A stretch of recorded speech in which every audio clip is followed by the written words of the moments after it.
નમસ્કાર મિત્રો, આપણા ગુજરાતની હવા શ્વાસ લેવા લાયક છે કે ઝેરી બનતી જાય છે? તો આ વાત સાચી લાગે તો મને સબસ્ક્રાઇબ કરજો।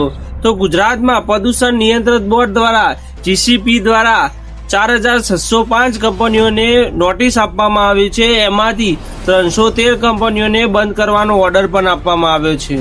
વટવા, અમદાવાદ અને અંકલેશ્વર જેવા ઔદ્યોગિક વિસ્તારોમાં આવેલી ઘણી રાસાયણિક ફેક્ટરીઓ હવામાં ઝેરી ગેસ અને ધુમાડો છોડીને આસપાસના વિસ્તારોને પ્રદૂષિત કરે છે।